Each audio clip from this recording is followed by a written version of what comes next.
Safety protocols enforcement heightens as new strain continues to ravage nations.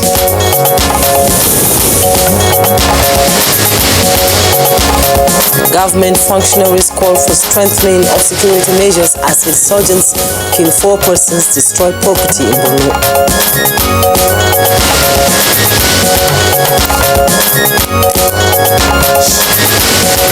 And on Good Morning Nigeria today, we shall begin 2020 highlights of Good Morning Nigeria.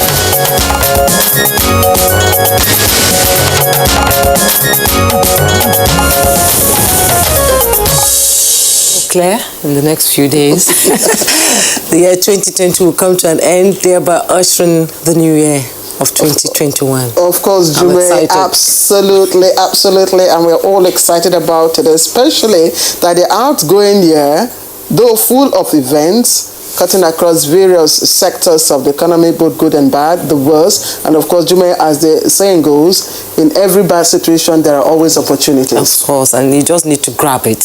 And these activities include Nigeria's certification of becoming wild polio-free nation, economic recession, discovery of coronavirus in Nigeria, NSAS protest, the nefarious activities of bandits and insurgents, as well as launching of many economic intervention programs for different segments of the society. Apparently, and apart from the ravaging effect of COVID-19, which of course brought the world economy to its knees, including Nigeria, of course, one major issue that impacted negatively on the nation is the Academic Staff Union of Universities, and that's ASU strike. And you know, it was a very hot discussion yesterday. Unfortunately, the president of ASU wasn't here to clear some facts on the negotiations and the grey areas.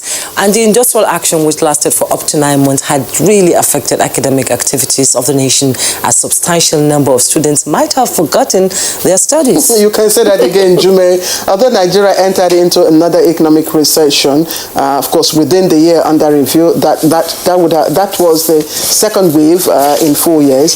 The federal government took proactive steps to cushion its effect and ensure that the nation's economy recovers as soon as possible, enhancing, of course, the establishment of economic sustainability plan. And which has continued to empower entrepreneurs across the country. And as a way of diversifying the economy, the federal government embarked on some gigantic projects such as the Auto Gas Program, Ajakuta Kaduna Kano Gas Pipeline Project, to just mention a few, Claire. So much happened in 2020. So much happened. It was a very eventful year. And in line with the tradition of Good Morning Nigeria, in the last 7 years, we shall today start our review of the 2020 edition of the program. And today we will begin with highlights, by highlighting some episodes to, refresh the viewers' memories of what we discussed in the outgoing year. And it's on this note I welcome you once again to Good Morning Nigeria, the first this week, the second this week. The second this week. You were off yesterday. I'm in a hurry to get out of 2020. I'm in a hurry.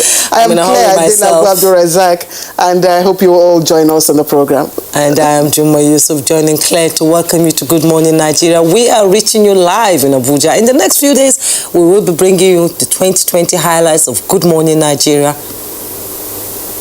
And indeed, we've just said that we will have our complimentary segments, hopefully. Bayo will be here much later for the newspaper review. Of course, that will be preceded by the business news. And then we'll also take a look at sports. Of course, if time permits us. But right now, JJ's in the new studio. Good morning, Joseph Johnson.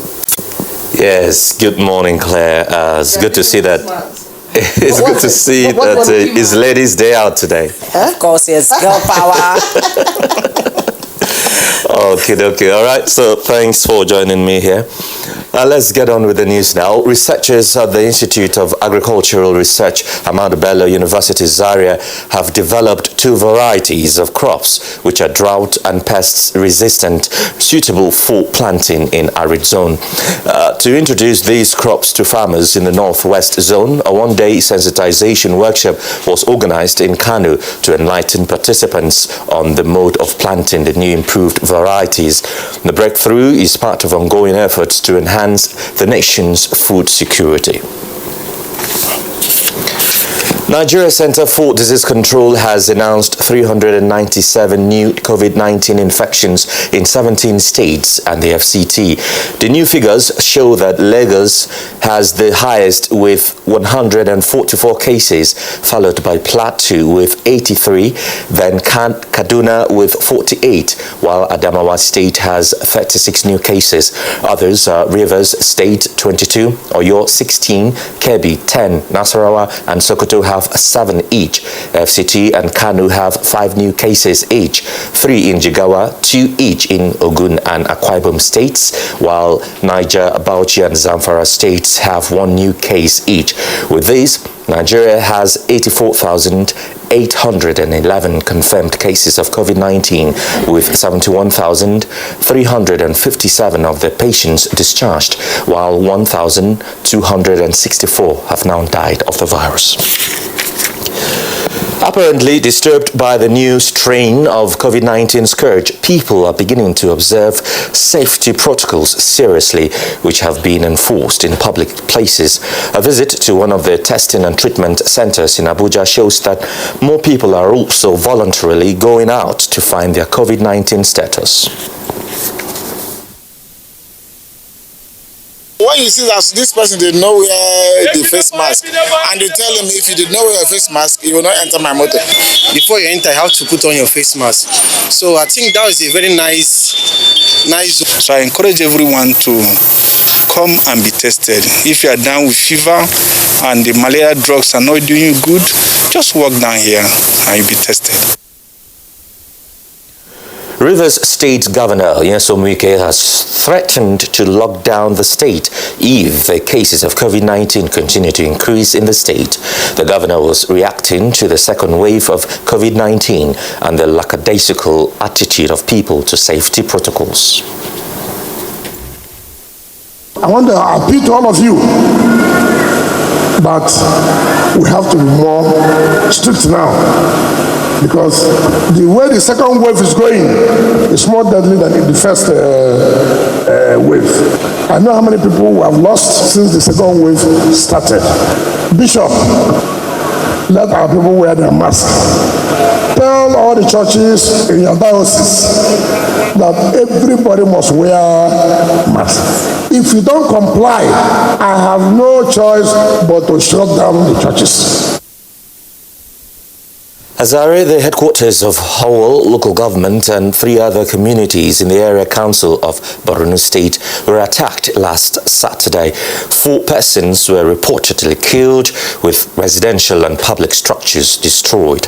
Governor Babagana Umar Zulum, who was in Abuja, cut short his official engagement and visited the communities to commiserate with them. Ataki an fara wuta da yaran mu fa ana wuta na tsaya ne shiru na duba banda makami a waje na bindiga na samu matsala.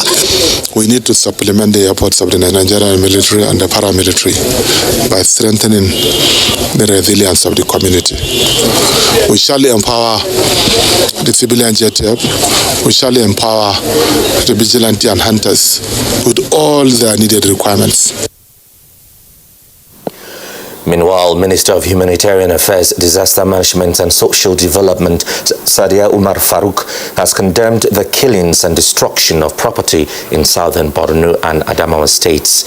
In a statement by the Permanent Secretary in the Ministry, Bashir Noura Al-Khali, the minister who received with shock the news of the terrorist attacks in Pemi, Chibok local government area and 4 other communities in southern Borno and Garkida in Adamawa state, referred to the attacks as tragic and barbaric.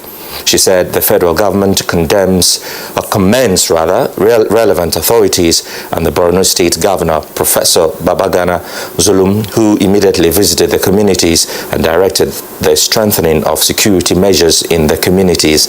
The minister said arrangements are being made to send relief materials to the victims to cushion the effects of the attacks.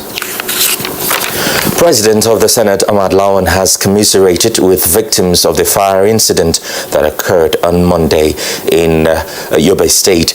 In a statement by the Special Advisor to the President of Senate on Media and Publicity, Ola Awoni, Lawan expressed sadness over the incident that left many shops razed and some people injured.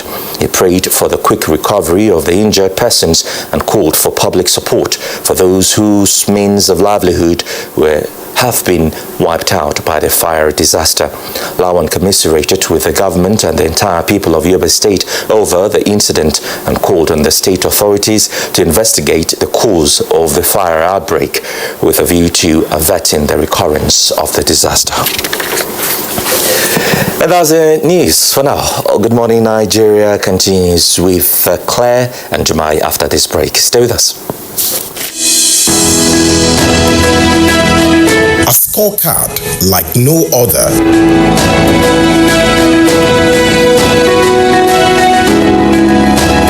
Government has put in place measures and initiatives principally targeted at youths, women, and the most vulnerable groups in our society.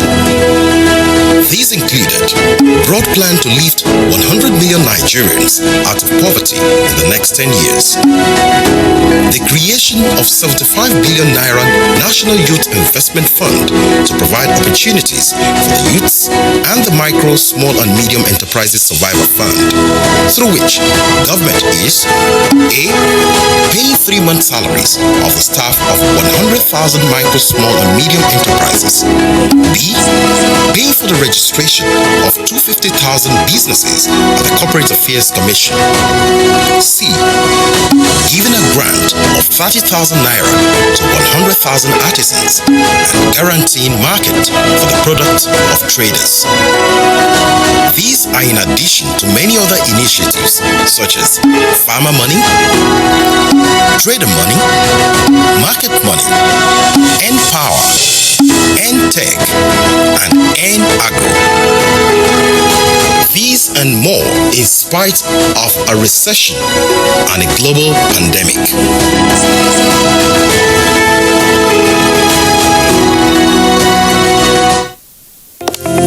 Although social media as a channel of communication is inherently harmless, it becomes harmful and damaging when used without discretion and thoughtfulness.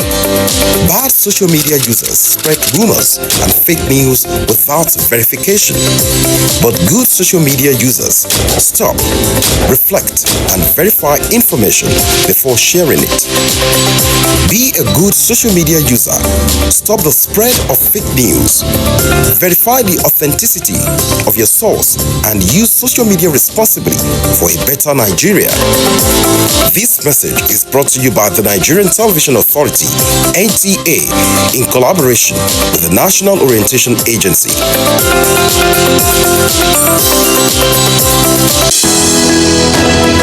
The Council of Our Fathers. My advice to these young people is please do not take us back to those harrowing days. You probably do not know what it is. Nigerian youths, let's build our nation together.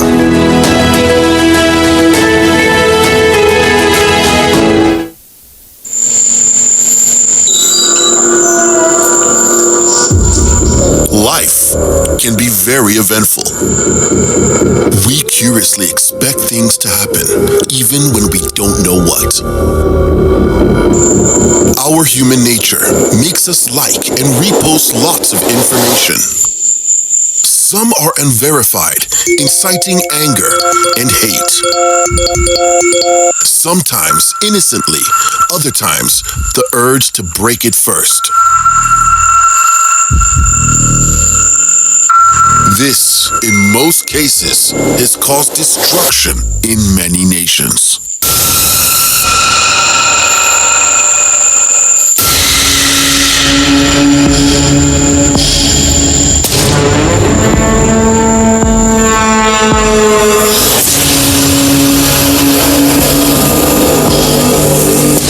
Always remember, This man has and we really like it. You deserve a break. Even in the hustle and bustle of the day, you can indulge in a cup of 3-in-1 Cadbury Hot Chocolate. Cadbury Hot Chocolate. Indulge. You deserve a break. A new edition of TV Guide is out with special focus on the game changer, His Excellency Governor Abdullahi Sule of Nasarawa State. Broadcasting in a digital economy, Maxwell Logo gives an insight. This edition also features Nancy Naji of AIT, a name synonymous with business. Meet the NCDC boss, Dr. Chikwe Ihekweazu.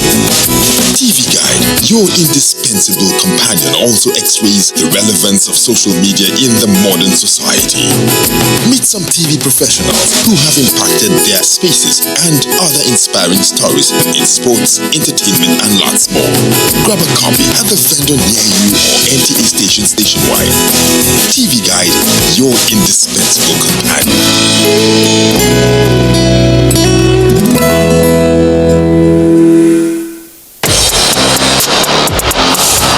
Tottenham Hotspur ended 2020 in a slump, but will their fortunes change when they take on Leeds United in their first game of 2021 on Saturday?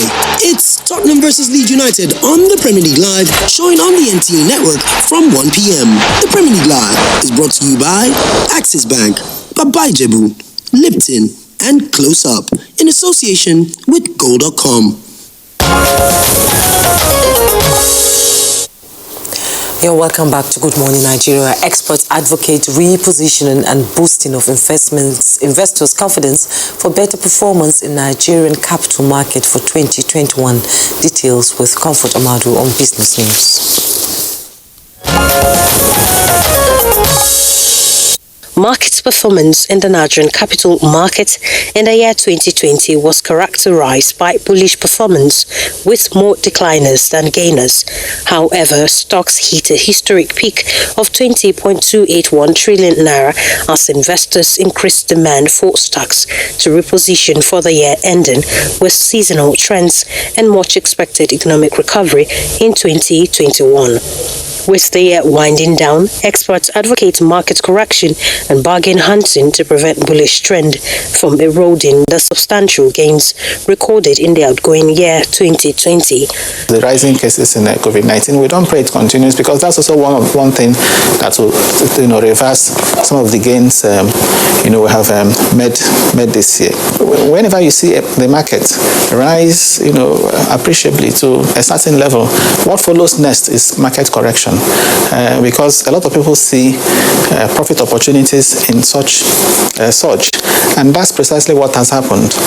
Following the adverse effect of coronavirus pandemic on nations' economies, Professor Uche Walike also advised wise spending in the holiday season towards economic recovery. Scale of preference, this is the time to really prioritize and spend on those things that one really needs, that will enhance one's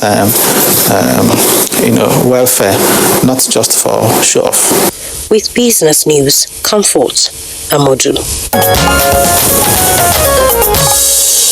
All right, that was Comfort Amodu with the Business News, and coming up shortly will be the newspaper review with Bayo Atoebe.